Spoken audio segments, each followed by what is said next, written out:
Lead us in, Liam. Oh, here we go. And you're not on. No? No, I'm not on. I think I'm on. Are you on? Yeah, I'm on. This is why we need Bill. This is why we need Bill. Are my headphones turned up enough? Everything should be fine. They might not be, No, they're not. but I'm pretty sure that. Where's the deal? The deal is like way over there. All right. We are live. Fuck it. I don't need to listen to headphones anyway. No, you shouldn't. You shouldn't need to. No, I'm just going to listen to you. Yeah, that's fine. You should be fine. And the fan behind me. And the fan behind you. Yeah, because that's exactly what we. That's yeah. Semi-professional broadcasters. Semi-professional broadcasters. Welcome in, everyone, to That Movie Show. We are here with you looking at the 2008 film Step Brothers. Yeah, Step Brothers. It's really funny because I don't think I actually watched this. I didn't watch this movie when it first came out. No, I didn't either. I slept on it. This was part of Will Ferrell's run that I really didn't. I didn't hit the theaters for. No, this, and I would also... Talladega Nights was in the ballpark? Yep. No, I saw Talladega Nights in theaters, but what was that, Kicking and Screaming? There was a lot, yeah. Yeah, Kicking and Screaming I didn't watch in the theaters. That was one. This... And then, it was almost as if we were hitting Will Ferrell fatigue. Yeah, a little bit. Most people these days will have Marvel fatigue or superhero fatigue. Right. In the mid 2000s, we were hitting Will Ferrell fatigue because we had a lot of Will Ferrell. Right. From going back to I think Anchorman kind of started off. Anchorman was like, okay, we're all in on Will Ferrell. Yes. All in. Anything he does, he can do right. And then it just started getting excessive. Yeah, right, because he was in everything. And he wasn't still on SNL at the time, correct? He had just left? He was on the process of leaving. Yeah, so... By the time this came out, he was done. Right, that makes sense. But, I mean, he had Elf in 2013. Kicking and Screaming, you mentioned, was 2005. He had his cameo in Wedding Crashers in 2005. Stranger Than Fiction was 2006. Talladega Nights was 2006. Blades of Glory was 2007. Oh, yeah. Semi-Pro was 2008. That's probably where I jumped off, was Semi-Pro. Not Semi-Pro, Blades of Glory. The funny thing is, they were all good movies after the fact. Yeah. Like, I own all of them on Blu-ray. Right. But I just didn't see them. I've enjoyed all of them. I've enjoyed all of them after the fact. Absolutely. Yeah. And of course, Step Brothers came out. He was 2008 with Step Brothers, so it was right there around that end of the big run. Right. Yeah. And it's been weird. He's then he try to get serious after that a little bit. He did a little bit of the serious stuff. Not too much. He didn't go Jim Carrey on us. Yeah, he didn't go Jim Carrey. That's bad. He didn't go Jim Carrey on us. But I mean, even stuff like Kicking and Screaming was kind of a serious. Yeah. Well. That was such a weird movie. That's more of it. He didn't really do serious movies. He just did weirder comedies. Yeah, well, and that's kind of his humor. His humor's been that kind of like weird absurdist at points. Not all the time, but kind of at points. Because you look at some of his SNL stuff, the Harry Carey stuff. He also had some hard misses, though. Oh, of course he did. Let's be honest. Bewitched was 2005. Oh, my God, that's right. Curious George was 2006. I forgot he was in Curious George. Yep. I forgot they made a Curious George live-action movie. Yep. So there was a few misses in his repertoire. A lot of his stuff in that mid-time was also uncredited. Like, he was doing cameos, like in Wedding Crashers. Right. He did a cameo in Starsky and Hutch. He played Big Earl. That's right. He was in there for a hot second. He did a cameo in Boat Trip. He was, yes. Yeah. But of course, 2001 was Zoolander. Yeah, that was kind of a huge one for him. He had a support, I wouldn't say cameo, supporting role with Ladies Man in 2000. Right. He was also in The Producers. He did. He played the guy that wrote it. He showed up in The Producers as well. It's very interesting because I don't think he's like Tom Cruise. He's the comedy Tom Cruise for me. Is he? And so Tom Cruise, my knee-jerk reaction for Tom Cruise is I don't like him. But then I think about it, and I like more Tom Cruise movies than I don't like Tom Cruise movies. I don't know. I don't know about that statement. I don't know how I feel about that statement. Because because Tom Cruise has really leaned into the Mission Impossible shit. Right. Will Ferrell hasn't leaned into one specific... Will Ferrell doesn't have a franchise. Yeah, no, Will Ferrell doesn't have a franchise, but I mean in terms of, like, every single time that they're, in Mission Impossible, excluded, because that is a franchise and that is the same thing. Okay. Edge of Tomorrow. You're like, oh, Edge of Tomorrow, Tom Cruise is in it. I don't want to see it. But then I saw it, and it was really good. Okay. I really liked it. So... he's the comedy Will Ferrell, because a comedy Tom Cruise for me. Did you see Zoolander 2? I did not. Okay. Have you seen Daddy's Home? No, I did not. Have you seen Daddy's Home 2? I have not. I watched. Oh no, I did see Daddy's Home. I did not see Daddy's Home 2. Okay, 2. But a bunch of my friends are in Daddy's Home 2. And for that only reason, on the plane ride back from St. John a couple weeks ago, I watched Daddy's Home 2. It was one of my 14 movies I watched in my... How long was that flight? It was terrible. I was on the plane. Well, we were sitting on the tarmac. Oh, that's right. It was a terrible thing. Like I was in planes for longer than I was in the air. Yeah, that's brutal. That's brutal. But Daddy's Home 2 was one of the ones I watched. Because of the same thing, I had a lot of friends that were in it. Yeah, didn't see any of them. Actually, that's not true. I saw one. We watched the first Daddy's Home here at the NAI Studios. Yeah, and we were like, we want this to be good, and it's not. And then the biggest laugh and joke and pop was when Mark Wahlberg's stepdad equivalent shows up. John Cena. And that's exactly what it was. We were, who's it gonna be? Who's it gonna be? Oh, it's of course it John is. Cena. Of course it is. We thought it was gonna be Vin Diesel. How do you one up Mark Wahlberg besides The Rock? Yeah. How do you get a discount Rock? John Cena. John Cena. But yeah, because they're all in Daddy's Home 2 with the addition of John Lithgow and Mel Gibson. My problem with Daddy's Home 2, and this isn't even a Daddy's Home 2 podcast. No. We'll get the Step Brothers in a minute. It's going to be excellent. Yeah. It was one joke repeated for 90 minutes. Oh, was it? It really was. It was like Will Ferrell and John Lithgow were the soft guys. Yeah. And Mark Wahlberg and Mel Gibson were the hard guys. Yeah. And that was it. It was like, okay, so... Same movie. So you guys are the pussies, and we're going to call you pussies for the 90 minutes. Right. And that's going to happen. And then John Cena's going to show up around the, minute 20 mark for the last 10 minutes of the movie. Right. And double down on the you're a pussy thing. And it's like... It would have been... I wanted it to be so good because, the local references. And because, again, I'm a huge Mel Gibson fan. And because, we want to see John Cena do good. Yeah. We do. I watched Blockers on the same flight. I liked Blockers. And again, I liked it to a point. I liked it. I thought it was like C+ at best. Yeah, I thought it was good. I mean, look. There was a long break in that movie where I'm like, really? Yeah. Like, just... I watched it, again, I watched it with Movie Pass. So, which is a whole other podcast. Yeah, do you know what their current stock value is? I don't give a shit about their stock value. I've heard that you can't even watch movies anymore with Movie Pass. No, you can't. But it's 7 cents. Apparently, it's more like the Yelp of movies now. You can check in places. You can't get tickets. Yeah, you can't get tickets. You can't see anything. If you are able to see something, you have to pay for a movie ticket on top of using the movie ticket app.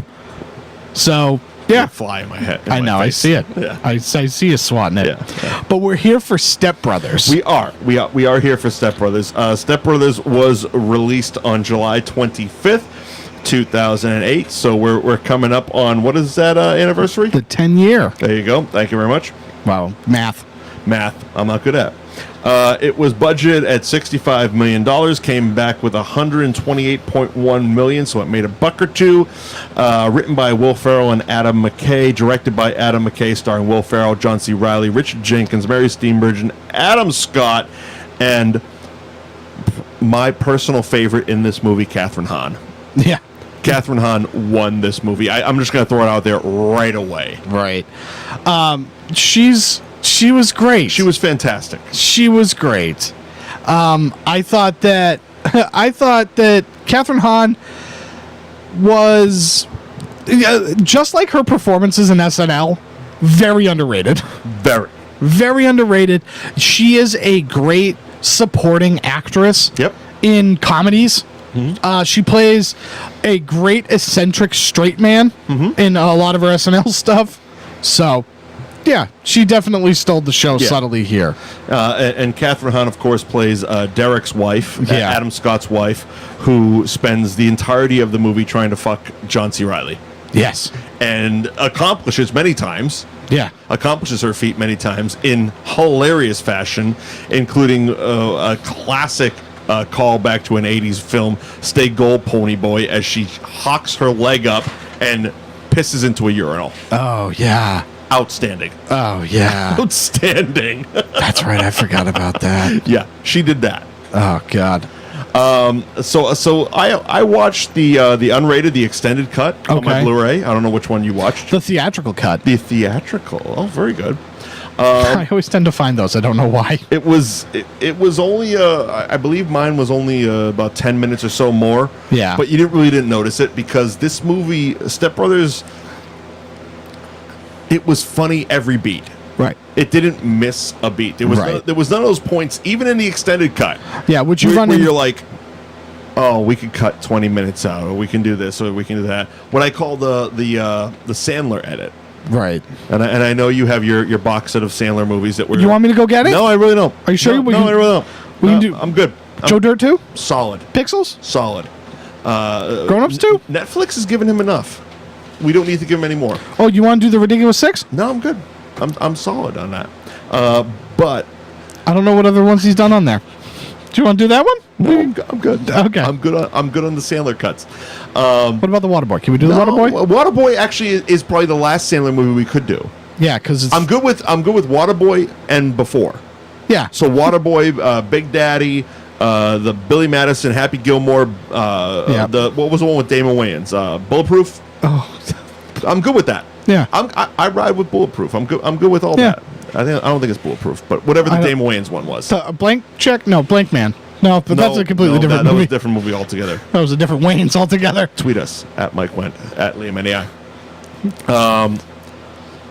But yeah, so it's what I call the Sandler edit. It's like in Sandler, modern day Sandler comedies, there's easily and you can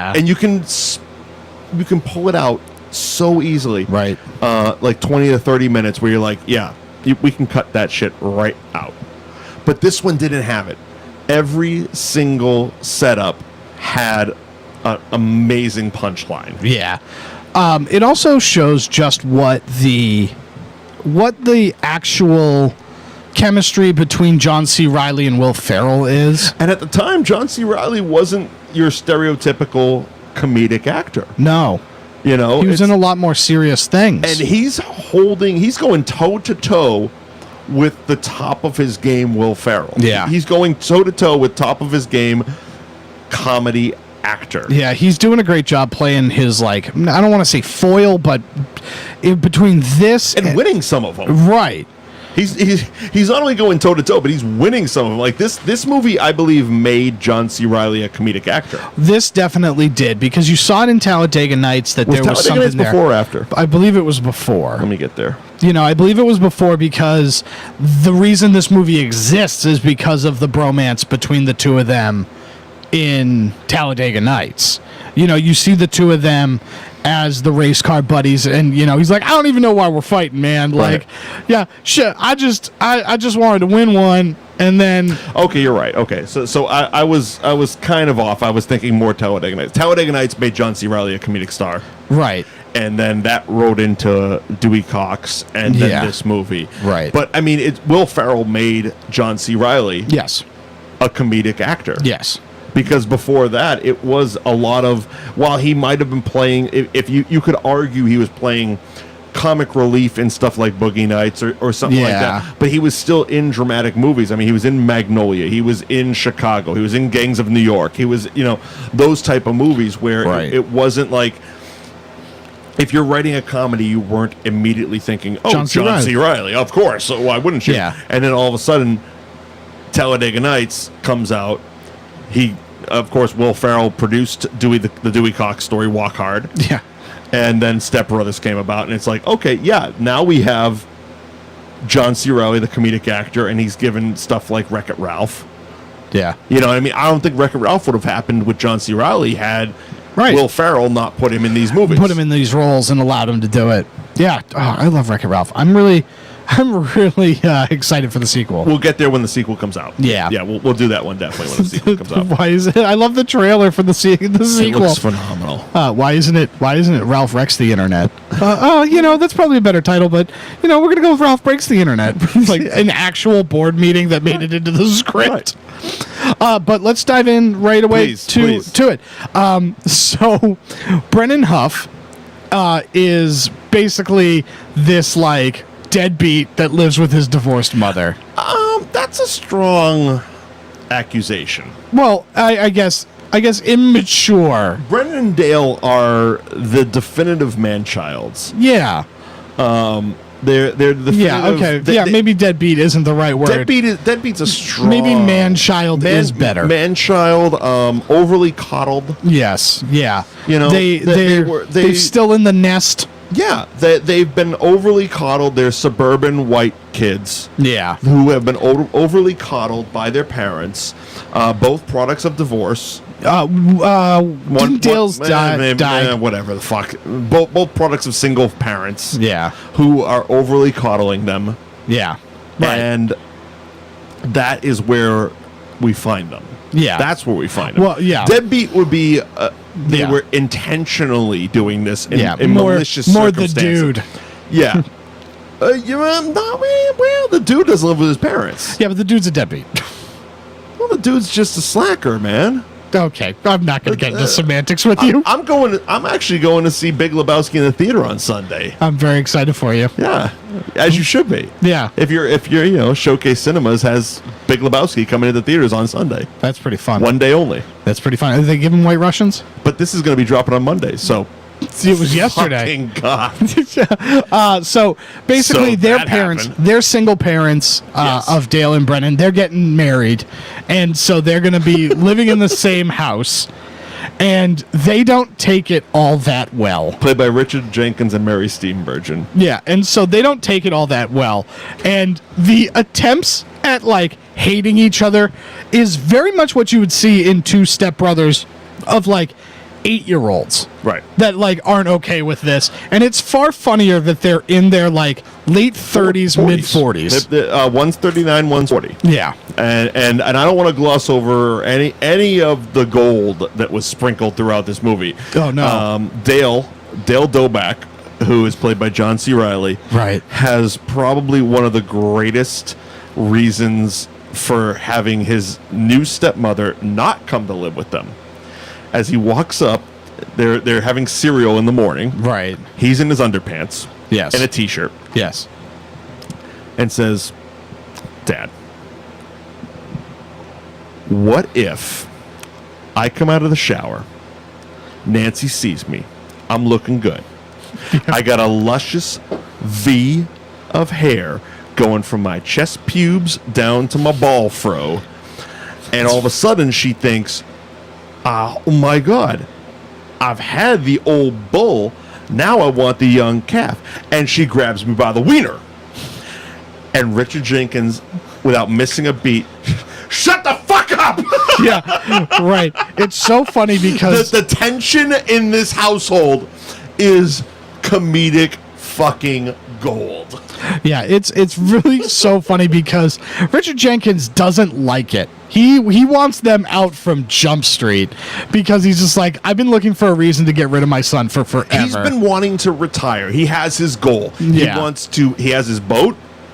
Yep. He's found the woman of his dreams. Yep. At a conference where he slurs out the words, I want to put my face between your tits, or whatever the hell he says. Yeah. Which Mary Steenburgen is an angel. She's America's sweetheart. Right. And that just makes me awkward. But we'll get there. Right. So he wants to retire and sail the world. Yes. He's sitting in bed looking at maps, looking at geographical maps, being like, I found a group of islands that we can sail to once we ditch our two 40-year-old sons who are living with us. Yeah. And it's so funny. My favorite sequence is the one where in the initial hating each other process is the part in the trailer where Will Ferrell throws John C. Reilly in a ditch that he's dug and is going to bury him alive. That's actually right after they sell the house. That's like the last point of them living together. Oh, right. That is correct. So they sell the house, and it's their last night living together. They get into another argument. Yeah. And Will Ferrell once again goes in and attacks John C. Reilly's drum set. Yes. Oh, and that's what kicks off this knockout drag-out fight. Right. And so they end up in this pit. And I'm burying you. And he's just like, oh, no. And he's just like, you got to be quiet. The neighbors are going to hear it. You're going to wake the neighbors. I'm burying you. And John C. Reilly just sits there and just gets dirt. Let the dirt wash over you. Shh. Go into that good night. It's so goddamn funny. It's really good. It is. Ultimately, they have to stay in the same room at the new house. Yep. And because Dale has his beat laboratory. Yes. His dojo. Which is full of his drum kit. Yes. And other tiger printed accoutrements. As you do. As you do. And so, yeah, they end up finally like trying to have a conversation. Yeah. And that's where we get the iconic line. It has to be an iconic cinema line of when they're like, what's your favorite dinosaur? What's your favorite if you could have sex with one celebrity, who would it be? And they both say John Stamos. And then they both I think it might just be Will Ferrell screams out, did we just become best friends? Yep. And that line has become basically iconic in cinema. Yeah. I feel like any single time that two people now get together and like realize they have one thing in common, like one big thing in common. I have a best friend, and we've still said that 14 times in our life. Yeah, right. Well, after being, I've said it to my brother. Yeah, yeah. It's just one of those things. It's like, it's the ultimate agreement. Yes, right. It's like when you're having a conversation and you don't know where the conversation's going, but all of a sudden you both land at the same conclusion. You're like, holy shit, did we just become best friends? Yeah, right. Right. It's one of those things that have made it into pop culture lexicon. Yeah, and it's great. It's absolutely been amazing. Right. That leads to them building the bunk beds. Okay, so here's a fun fact about this movie. This entire movie came about because Adam McKay, who's a director and writer, said to Will Ferrell, I want to see a movie where two grown men make bunk beds and then they collapse. That's so funny. That's how this movie came to be. That is so funny. That's the origins of this fucking movie, and they've built it from there. That's so funny. And of course, I mean, this movie, it's extremely heavily improvised. Right. To the point that even on the commentary track, which I will say this, Will Ferrell Blu-ray commentary tracks are terrible. Yeah. Because they're just too overproduced. But there are like little slight nuggets of fun. Yeah.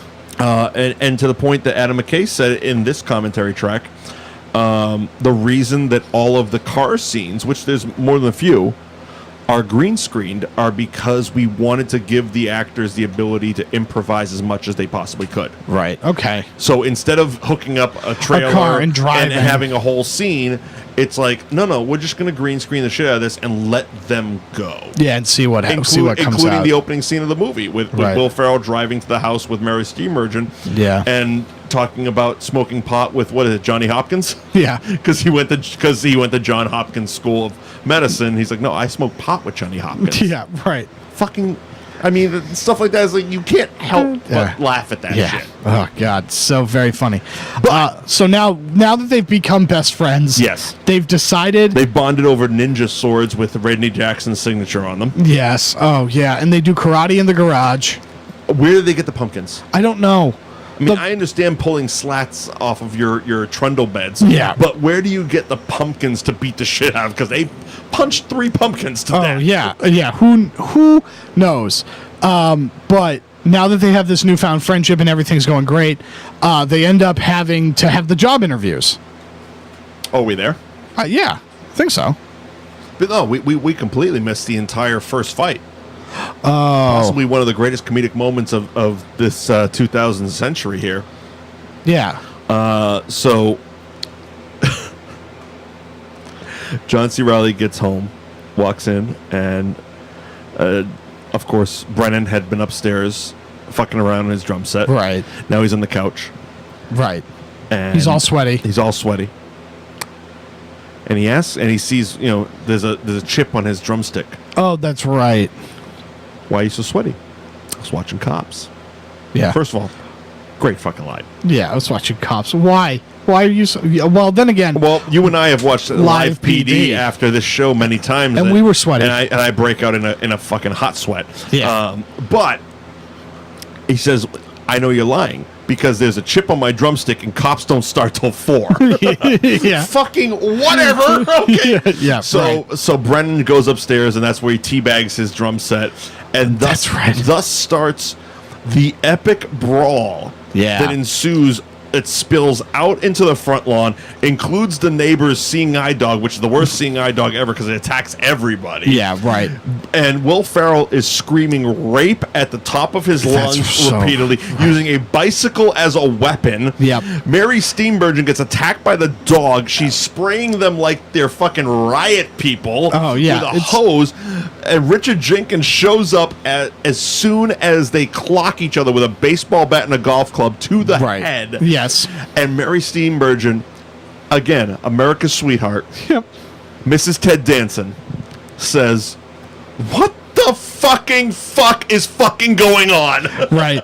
And then this leads to, you two idiots need to get a job. I'm going to line you up for That's where we get to. That's how we get there. That's how we get there. And so now they go on a series of interviews, and it's so funny watching the two of them not know how to do job interviews. First of all, wearing tuxedos. Wearing tuxedos is really funny. Who's the gentleman sitting behind you? How is he sitting behind him? Pam. Is it Pam? Pam? I think I can solve the whole Pam situation. Yeah. Or even better, when they first are asked, okay, we're ready for you, and they just stand up. They're wearing tuxedos and sneakers. Yes. Oh, yeah. They're not even wearing And dress John shoes. C. Reilly just looks and goes, "We're here to fuck shit up," and pushes somebody out of the way. Yes. Yeah. Yes. Shut your mouth. Shut your mouth. Shut your mouth. Shut your mouth. You sound stupid. You sound stupid. Shut your mouth. We have Seth Rogen's cameo. Oh, right. Because he's the boss. With the fart.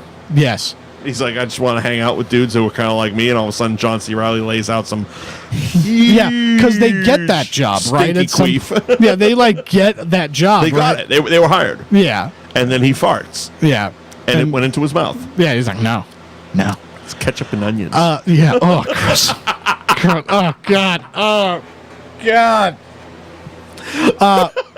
And so they've decided that now that the jobs aren't going to be great, then we get our dinner with Derek.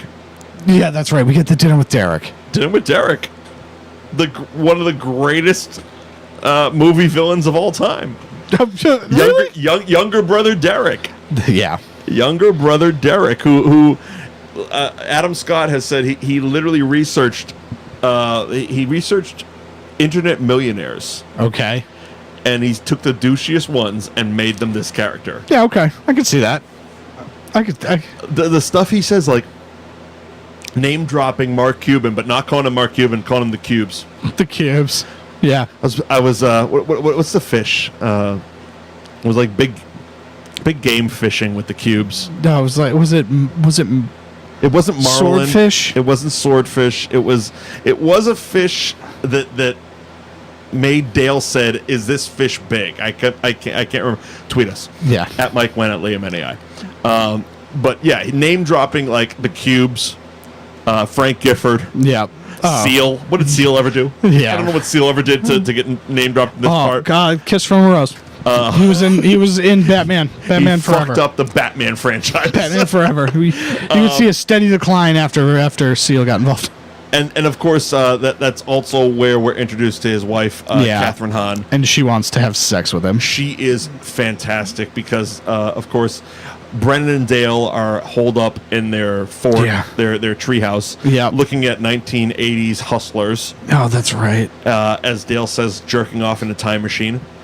And Derek pops up, uses a word we can't use in 2018 anymore. Yeah, because this was along the lines. This in The Hangover, were like the last two mainstream movies where the homosexual slurs were still okay to be put in theaters. Yeah, right. This was like the last one. Yeah, Yeah, you're right. Because I mean, they really laid it on thick in Hangover with the doctor. Yeah. But this one, when he pops up, he said it a few times. That's right. He did say. Yeah, that's interesting. He said the homosexual slur a few times, and it was like this was right before Twitter really gained steam, and and once Twitter gained steam, that was it. You can't do that shit anymore. No, you can't. So he talks about what's the quote? He's like, I made like 5, because Dale asks him, "What's your problem?" He's like, "I don't have a problem. I made over $550K last year, bro. What's your problem? I haven't had a carb since 2004. Check these bad boys out." Obviously, shows his abs. The greased up body double abs, which are fucking fantastic. Yeah, of course. And John C. Reilly punches Adam Scott right in the face. Yes. Knocks him down, and thus begins his love affair with his wife, Alice, Kathryn Hahn. Yeah. I am a huge Adam Scott fan. Yeah, Adam Scott is one of I feel, despite Parks and Rec, I feel one of the more Party Down. Yes. Nobody fucking knows Party Down. Because I actually never watched Parks and Rec. See, I didn't either. I only watched Party Down, and it's way better. Party Down is fucking fantastic. Yeah. It is a great series. It's on Stars, on demand. You can find it. It's about a bunch of caterers in Hollywood.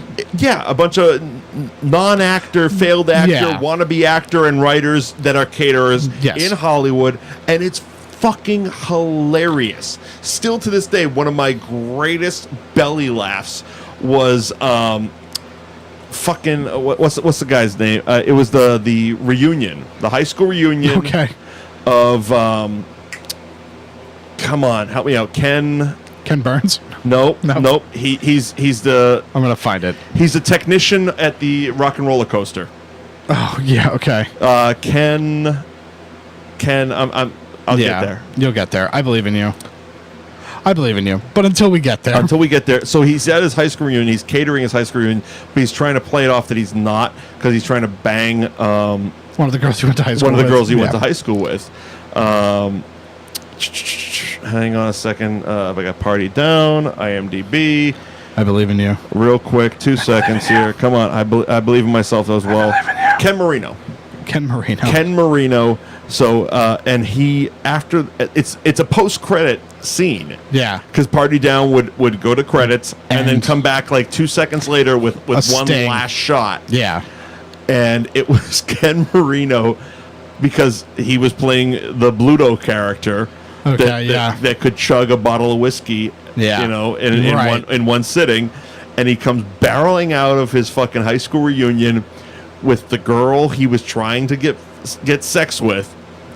And she had been turned down from the guy she was trying to get sex with. So she's going to settle for Ken Marino. Yeah. Like, his dreams are about to come true. Right. And she's like, well, I guess. And all of a sudden, he just projectile vomits for all a solid 3 minutes.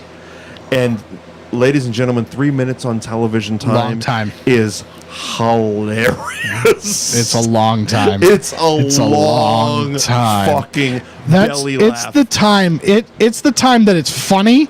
It's not funny, and then it's funny. And then again. it's funny again. Yeah. It was fantastic. So that's where we get Adam Scott. yes. Because I don't want people to think it's just, the Party Down guy, not the Parks and Rec guy. Party Down was hilarious. Yeah. Which he did. And unfortunately, Party Down got canceled because all these guys got network jobs. They got bigger because jobs. He got Parks and Rec. Ken Marino got another show. Lizzie Kaplan got another show. Everybody got shows. Everybody got shows, and stars just couldn't bring them all together. Yeah, at the time. I am dying for a Party Down reunion. Yeah, it would be great, especially because stars could probably pay for it now, and it would work. It would definitely work, especially because a lot of those shows have ended or got canceled.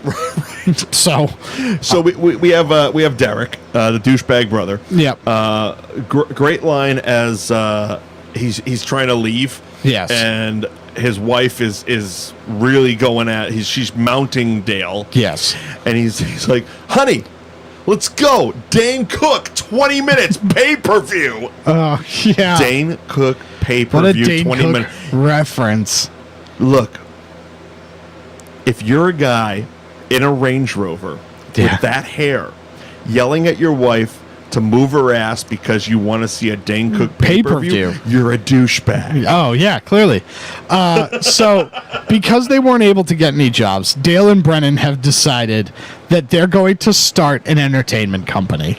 Prestige Worldwide. Prestige Worldwide. Prestige Worldwide. Which is such a terrible name. Prestige Worldwide.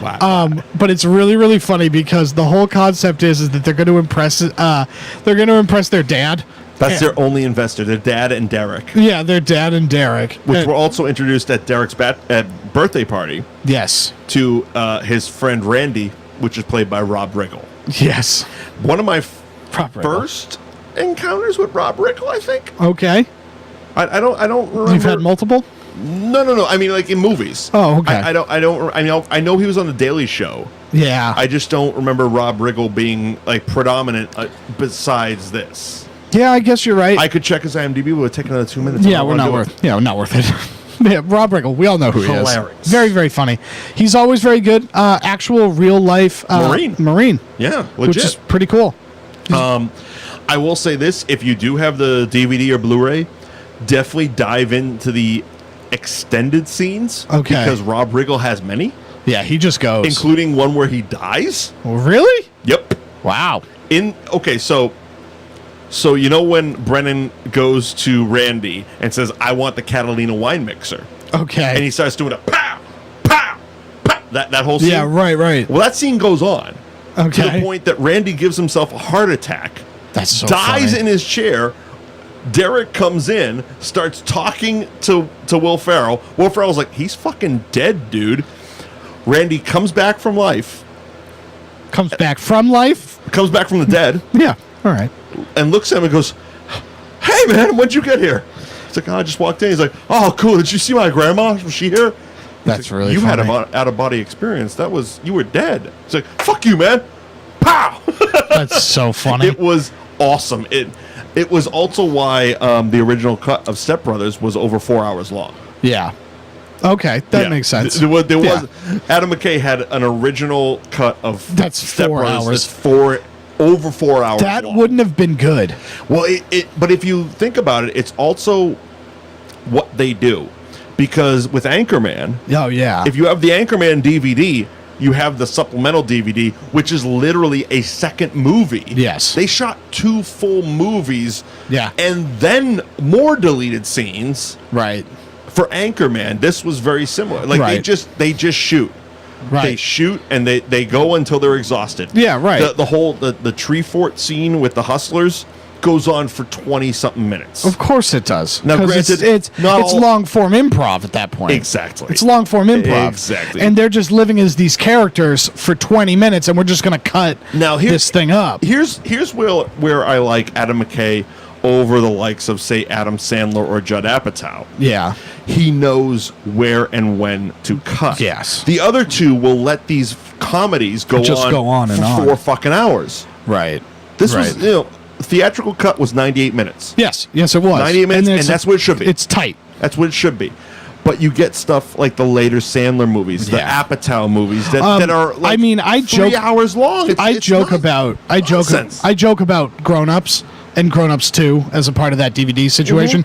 But the first Grown Ups movie is insufferable because they're too long. They have no plot. These movies, and Step Brothers falls into that. It has no plot. Right. But it also knows when to chop this shit off. Right, so that we can at least get a character arc. While it has 20-minute deleted scenes where these guys just go off, on Hustler for 20 minutes. Fine, it's cool. If you want to watch it, you want to laugh once, awesome.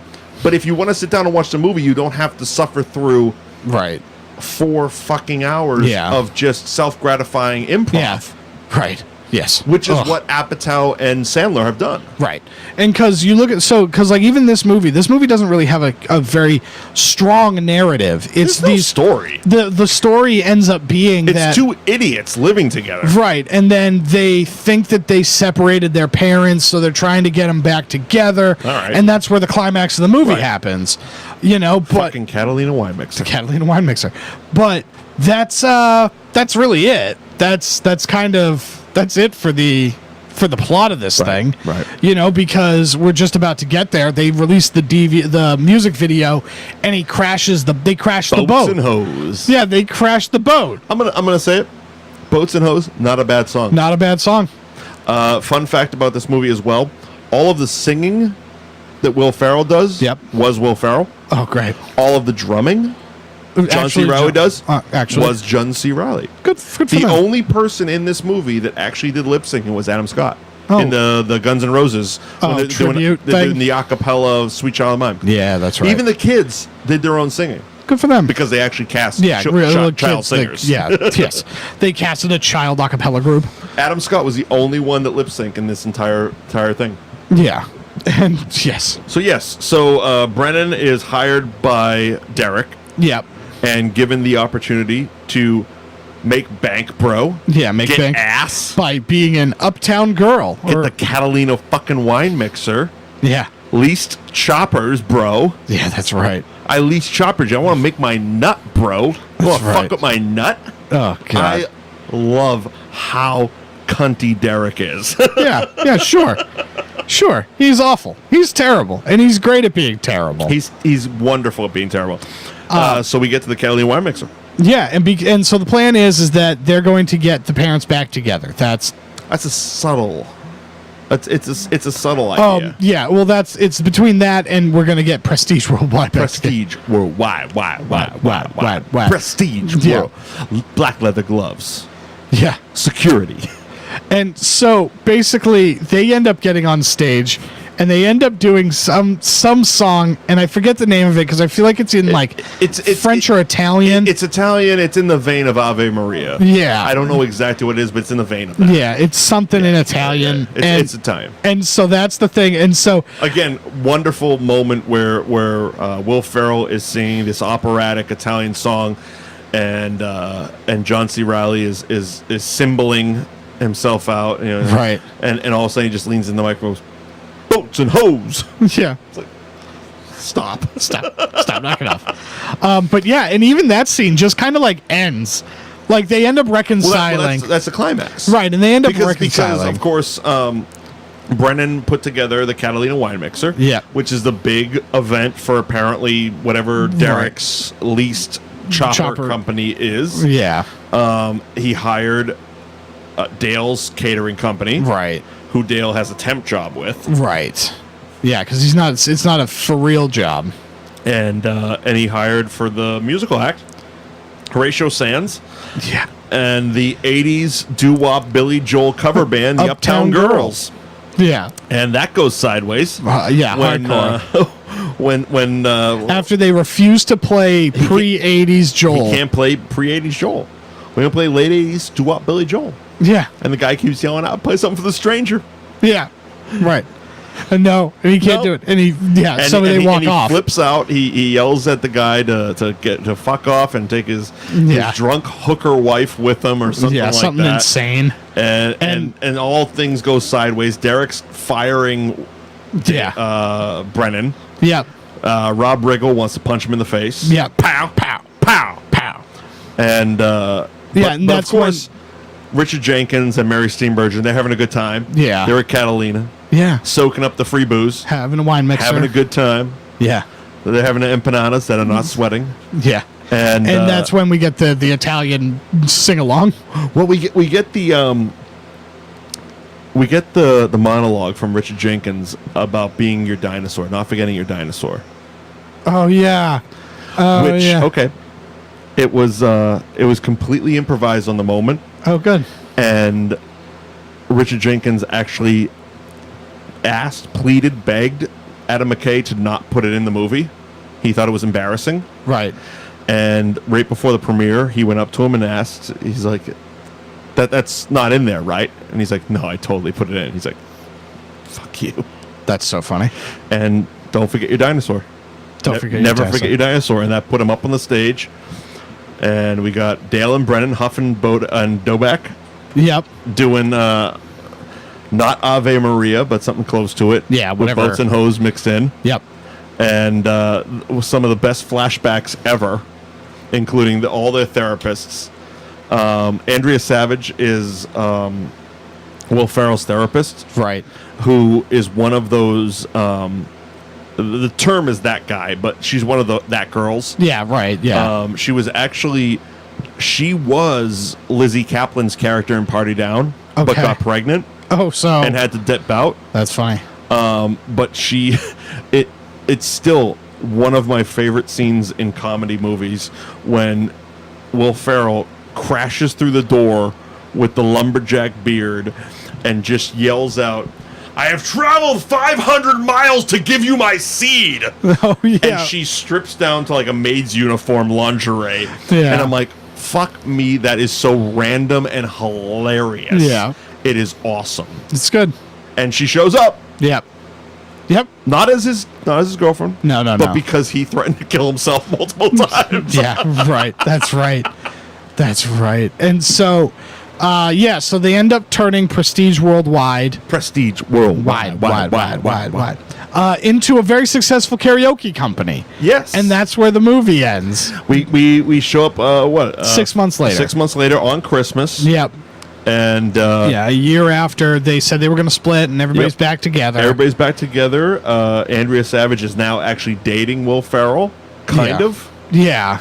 Kind of. She says he can wear the fuck out of a pirate hat. Apparently they're fucking. Yeah. And so Derek's wife is still with Derek? I don't know. But she's there. Both of them are there. Yeah. And Richard Jenkins is like, hey, I got a surprise for you. Go check the backyard. Yeah. And the boat that they crashed in the Boats and Hose video is fixed. Is now their tree fort. Oh, yeah, that's right. That's right. With Chewbacca masks, hustlers, crossbows. Inside. And all other shenanigans inside, so that they're now all living together. And Andrea Savage has a line of the movie where she just looks at Mary Steenburgen and Richard Jenkins like, you know this shit is totally fucked up, right? Yeah. And they're like, yep. Yep. And that's the end of the movie. Post-credit scene? I don't remember the post-credit scene. When they actually go back and beat the shit out of all those kids. Oh, that's right, because those kids beat them up, and they're like, we're not going to go that way again. They made them eat the white dog shit. That's right. And they actually go back. They drop down in one of the helicopters that Brennan was leasing. That's right. And they have one of the more epic kung fu fight sequences in modern cinema. I'm gonna have to take a look at it because I don't remember. It's fantastic. There is doves flying, kung fu fighting. Okay. And they end it with putting a 12-year-old's mouth over white dog shit. Okay. Yeah.